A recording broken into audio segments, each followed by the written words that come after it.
भी ये काम होता था, अभी भी हो रहा है, आगे भी होगा। नया कुछ नहीं है, ओनली पर्सन से change, business is same. Telecast a narco analysis tape of Abdul Karim Telgi, the main scamster in the Telgi scam. In that narco tape,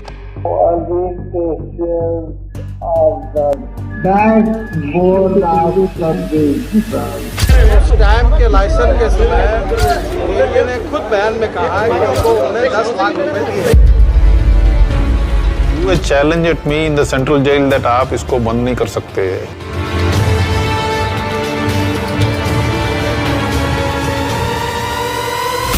I will ensure that you remain in the jail.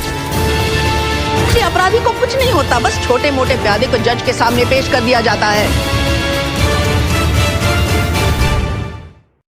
Harshad Mehta से भी खतरनाक scam. दोस्तों, railway station पर जिंदगी बिताने वाला हर आदमी प्रधानमंत्री नहीं बन सकता। कुछ लोग क्राइम की दुनिया में भी आ जाते हैं। आपने हर्षद मेहता स्कैम के बारे में तो सुना ही होगा, लेकिन अब हर्षद पर बनी फिल्म का सीजन 2 आने वाला है, जिसमें कहानी है अब्दुल करीम तेलगी की, एक ऐसा शख्स जिसने क्राइम से पूरे भारत सरकार को हिला दिया था और जिसके अरेस्ट पर कई नेताओं के हाथ पांव फूलने लगे थे, क्योंकि उन्हें डर था कि कहीं उनकी चोरी न पकड़ी जाए। आखिर क्या था ये स्कैम और कौन था ये अब्दुल करीम तेलगी, जानेंगे आज के इस वीडियो में। तो वीडियो में अंत तक बने रहिएगा। तो चलिए ज्यादा देरी न करते हुए वीडियो को स्टार्ट करते हैं। ये बात है सन 2000 की, जब बेंगलोर पुलिस को एक टिप मिलती है कि 2 लोग फेक स्टैम्प पेपर को लेकर कहीं जाने वाले हैं। इस इन्फॉर्मेशन के मिलने पर वो लोग एक जगह छापा डालते हैं और उन्हें वहां पर फेक स्टैम्प पेपर मिल भी जाते हैं, जो बिल्कुल ओरिजिनल जैसे ही दिखते थे, लेकिन कोई आदमी उनके हाथ नहीं आता। आगे की इन्वेस्टिगेशन में एक नाम सामने आता है और वो नाम अब्दुल करीम तेलगी नामक एक व्यक्ति का होता है। इस अब्दुल का पहले भी जेल में रिकॉर्ड रह चुका है और यहाँ से पोल खुलना शुरू होती है। दोस्तों, आपको बता दें कि अब्दुल का जन्म 1961 में कर्नाटक में हुआ था और 8 साल में ही उसके पिता की मृत्यु हो गई थी और परिवार की फाइनेंशियल हालत इतनी खराब हो गई थी कि उन्हें रेलवे स्टेशन के पास सब्जी और फल बेचने पड़े। लेकिन अब्दुल में पहले से ही गजब का टैलेंट था। इसी गरीबी में उसने स्कूल पास किया और फिर बीकॉम की डिग्री लेकर वो एक सेल्स एग्जीक्यूटिव के तौर पर फ्लैक्स इंडिया में काम करने लगा। यहाँ पर बुरी परफॉर्मेंस के कारण जब उसे निकाला गया तो कृष्णा गेस्ट हाउस नाम की एक जगह में काम करने लगा। लेकिन इस नौकरी से भी वो खुश नहीं था। उसने अपने सपने कुछ ज्यादा ही बड़े देख रखे थे और उन्हें पूरा करने के लिए वो सऊदी अरेबिया चला गया, जहाँ उसने कई सारी जॉब्स की और उसे कई हद तक सक्सेस भी मिली। लेकिन ये वो सक्सेस नहीं थी जो उसे खुश कर सके, इसलिए वो भारत लौटा और मुंबई चला आया। यहाँ पे अब्दुल ने ये नोटिस किया कि बहुत सारे ट्रेवल एजेंसी लोगों का फेक पासपोर्ट बनाकर अच्छे खासे पैसे छाप रही थी। फिर क्या था, उसे मौका दिखा और वो भी उस बिजनेस में घुस गया।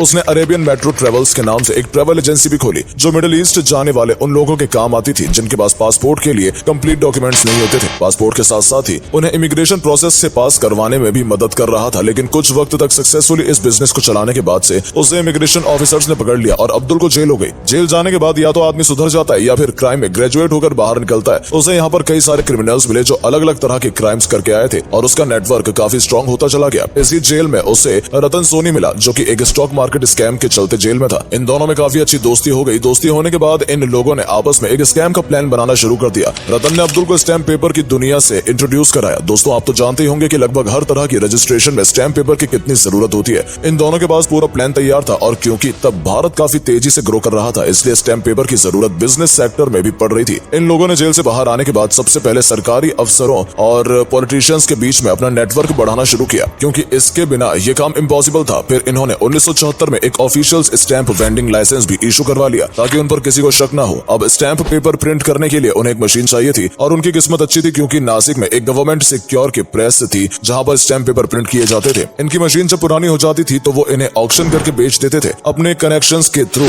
अब्दुल ने इस ऑक्शन में भाग लिया और ऐसी ही कई मशीन खरीद ली। इसके बाद बचा स्टैम्प पेपर का पेपर और उसकी इंक या डायल मशीन हाथ आने के बाद ये सब चीजें जुटाना उतना मुश्किल नहीं था और कई पॉलिटिशियंस भी इस काम में उसकी मदद कर रहे थे। इसके बाद तो अब्दुल ने धड़ाधड़ फेक स्टैम्प पेपर प्रिंट करने शुरू कर दिए और उन्हें मार्केट में डिस्काउंट रेट पर बेचना शुरू कर दिया और इस तरह लोग भी अब अब्दुल के पास ही आने लगे। कुछ समय बाद रतन और अब्दुल के बीच में किसी बात को लेकर झगड़ा हो गया। अब सिर्फ इस बिजनेस में अब्दुल तेलगी ही बचा था और उसका एम्पायर एक्सपेंड करता गया। वो जितना पैसा कमाता उतने ही उसके कनेक्शंस अंडरवर्ल्ड से लेकर संसद में मजबूत होते गए और क्योंकि वो ओरिजिनल मशीन पेपर और इंक का इस्तेमाल कर रहा था, इसलिए कोई भी ये नहीं कह सकता था कि उसके इशू किए गए स्टैम्प पेपर फेक है। इसके बाद उसे ज्यादा तरक्की चाहिए थी तो उसने एक और ट्रिक लगाई और मार्केट में सारे स्टैम्प पेपर खरीदने शुरू कर दिए ताकि स्टैम्प पेपर की किल्लत होने लगे। अब वो समय आ गया था जब किसी को भी स्टैम्प पेपर की जरूरत होती तो उसे अब्दुल के पास ही जाना पड़ता और कई बड़ी बड़ी कंपनी भी उससे डायरेक्टली कॉन्टेक्ट करने लगी। अब्दुल ने अपना बिजनेस एक्सपेंड करना शुरू किया और फेक स्टैम्प पेपर के साथ साथ अब वो fake fee stamp, revenue stamp, special adhesive stamps, foreign bills,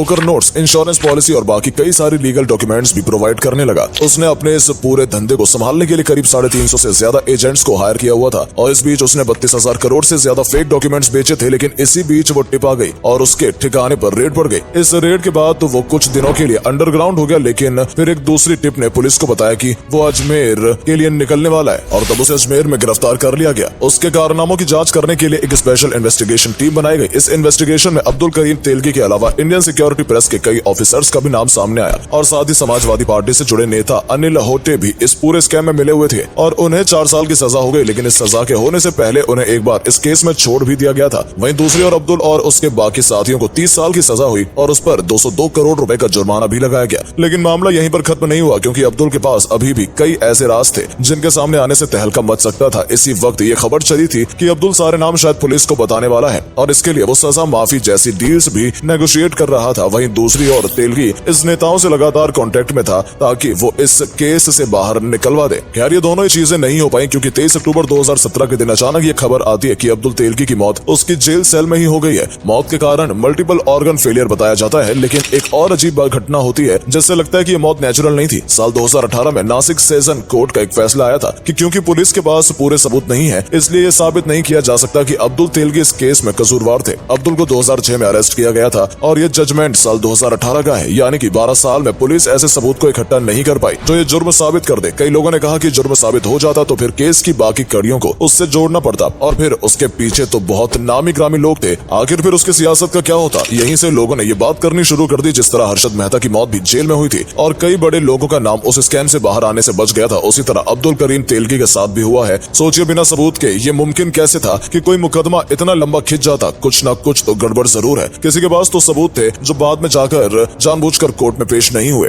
खैर इस मामले में उसके बाद बहुत ज्यादा तो बात नहीं हुई, लेकिन अब फिर से नए सिरे से लोगों ने इस पर बात करना शुरू कर दिया। आपको अपने विचार में क्या लगता है कि क्या पॉलिटिशियंस के इन्वॉल्व होने वाली बात बस एक कॉन्स्पिरेसी थ्योरी है या फिर आपको इसमें कुछ सच्चाई भी दिखती है? साथ में हमें कमेंट्स में ये भी बताएं कि क्या आप ऐसे और स्कैम के बारे में वीडियोस देखना पसंद करेंगे। अगर आपको ये वीडियो पसंद आई हो तो वीडियो को लाइक करके अपने दोस्तों के साथ शेयर करना ना भूलें। मिलते हैं नई वीडियो के साथ, तब तक के लिए नमस्कार।